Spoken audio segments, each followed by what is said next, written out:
Assalamualaikum warahmatullahi wabarakatuh. Bersama saya lagi DM Project. Kami dari DM Juni mengucapkan selamat Hari Raya Idul Adha. Semoga kita mendapatkan rahmat dan limpahan karunia-Nya. Amin ya rabbal alamin. Teman-temanku sekalian, pada kesempatan ini saya mau cerita berkenaan dengan kurban ini.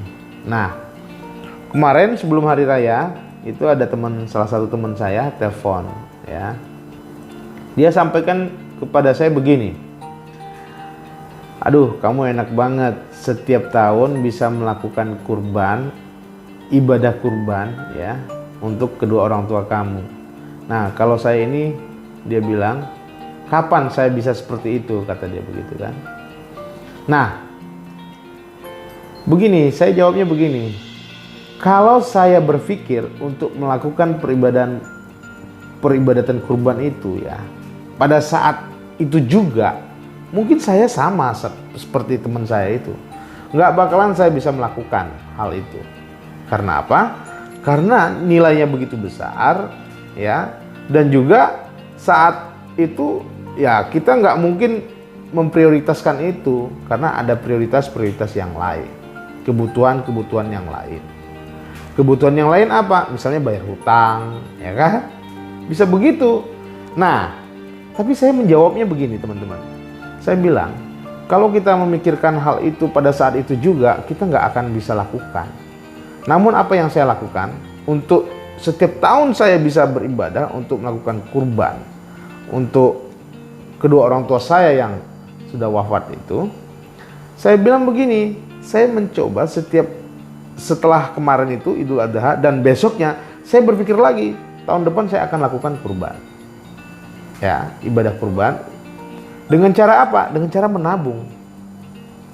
Ya, katanya kan kamu pendapatannya besar, bisa bulanan, bisa mingguan, bahkan mungkin ya tentatif waktunya kamu bisa ambil aja dananya, bisa disimpan dan sebagainya. Oh enggak, pertama saya lakukan adalah niat kita dulu untuk melakukan tahun depan itu bisa nggak gitu kan. Nah, jadi kita niat dulu. Oke, niatnya kita ingin tahun depan berkurban gitu kan. Ya udah, kalau kita punya niatnya, ya bagaimana cara sampai kepada niat itu? Ya kita berusaha. Nah, dengan cara apa? Menabung, saya bilang begitu. Nah, coba dikalkulasi, satu bulan kita bisa nabung misalnya satu hari 50.000, satu bulan 1,5 juta, 12 bulan itu kurang lebih 18 juta. Nah, dengan angka 18 juta itu ya cukup buat kita melakukan kurban, ya. Jadi sesimpel itu aja sebenarnya, niatkan dan bagaimana cara sampai pada niat itu gitu loh, ya. Jadi kalau misalnya teman-teman masih memikir, wah ini kan saya harus ada ini, ada itu, kebutuhannya ini itu, ya kalian berarti tidak memikirkan satu tujuan yang dibuat pada saat kalian berpikir. Kalian mikirin apa? Misalnya mikirin tadi itu saya bilang kurban, ya udah fokus untuk kurban berikutnya tahun depan. Begitu saya jawab. Nah, kemudian dengan jawaban itu tidak serta-merta dong dia terima, ya, karena mungkin dia beranggapan perbedaan pendapatan dan lain sebagainya lah. Oke. Nah, ada lagi yang orang yang atau teman kita atau keluarga kita yang berpikir begini, apa yang kita lakukan, keberhasilan yang kita dapat, baik itu secara materi, keutuhan rumah tangga dan lain sebagainya, ya, orang berpikir seakan-akan apa yang kita lakukan, apa yang kita dapatkan itu menjadi satu bumerang bagi mereka.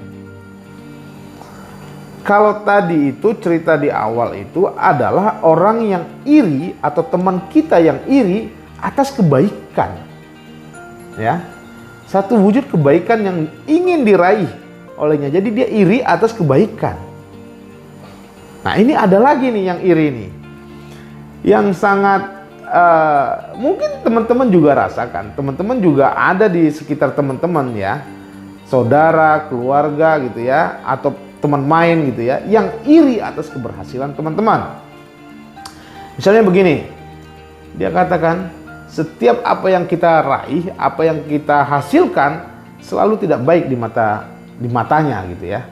Dia bisa berkata seperti ini, ya dia itu dapat jabatan bagus karena suap, bukan karena prestasi. Dia itu ada kendaraan bagus, rumah bagus, bukan hasil usahanya. Ya bisa aja dia bilang hasil tipu gitu ya. Jadi ini orang yang iri atas keberhasilan. Dia itu dapat nilai A karena dia dekat dengan dosen ini, dosen itu. Dia itu menjadi mahasiswa teladan ya. Dia itu menjadi mahasiswa teladan atau siswa terbaik. Dia karena itu dekat dengan guru ini, dekat dengan dosen ini, dosen itu. Begitu terus. Sampai pada satu pekerjaan pun misalnya, dia itu menghasilkan harta yang banyak dengan cara begini. Jadi iri atau dengki ya dengan keberhasilan orang. Bukan untuk menjadi pacuan hidup, namun menjadi guncingan. Agar apa? Agar orang-orang lain mengikuti apa yang dia pikirkan, membuat satu stigma bahwa orang yang berhasil itu, orang atau teman yang berhasil itu tidak seperti yang dibayangkan oleh orang-orang lain, keberhasilan yang sempurna. Maksudnya sempurna artinya adalah keberhasilan yang dihasilkan dari jerih payah gitu loh. Dari usaha, tentunya tidak terlepas dari ridhonya Tuhan. Nah, tapi oleh orang-orang yang iri dengki ini, wah ini bahaya sekali. Ya wajarlah dia dapat jabatan bagus. Bapaknya ini, koneksinya ini. Jadi tidak dilihat dari prestasi orang itu. Jadi kasihan orang yang menjabat itu. Nah, kalau di kompleks misalnya, kompleks perumahan gitu ya, wajar lah dia punya ini, punya itu, punya ini, punya itu. Dianya begini begitu, nyimpan tuyul, ya, bisa aja itu begitu tuh. Dia lihat orang nggak bekerja gitu ya, padahal dia nggak tahu siang malam orang bekerja menggunakan pikirannya. Dan zaman sekarang nggak perlu turun, maaf ngomong, ke kantor dan lain sebagainya, cukup di rumah dengan fasilitas internet ya, bisa bekerja seperti itu. Nah ini orang-orang seperti ini itu ada di lingkaran kita, di sekitar kita, dekat dengan kita. Tidak memahami apa yang kita lakukan selama perjalanan hidup kita. Yang dia tahu adalah hasil. Tetapi usaha-usaha yang kita lakukan tidak pernah dia pahami. Karena apa? Dia tidak pernah menilai usaha orang. Yang dinilai hasil orang. Nah ini sifat iri inilah yang bahaya teman-teman. Iri dalam perbuatan yang tidak baik. Ada iri yang baik yang seperti saya sampaikan tadi, bahwa iri atas kebaikan-kebaikan orang, iri atas ibadah-ibadah orang, dia ingin meniru gitu loh, ingin melakukan hal yang sama. Tetapi kalau iri atas keberhasilan orang, kemudian itu diguncingkan dan itu menjadi permasalahan bagi dirinya, wah, itu hidup nggak sehat. Hidup nggak akan sehat, ya. Ya, jadi saya rasa ya di sekitar kita teman-teman ya, hal-hal yang kecil-kecil itu coba kita pahami ya, kita renungkan langkah apa yang harus kita ambil dalam mensikapi keberhasilan orang, keterpurukan orang, karena kita bagian daripada sosial itu.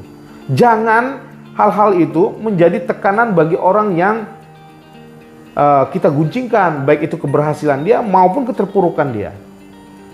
Ya. Karena kita belum tentu lebih baik daripada dia. Jangan pernah kita membandingkan diri kita dengan orang lain atas apa yang kita miliki. Karena kalau kita melihat itu selalu ke atas, maka kita nggak tahu orang yang lebih bawah daripada kita. Dan kita tidak pernah bersyukur.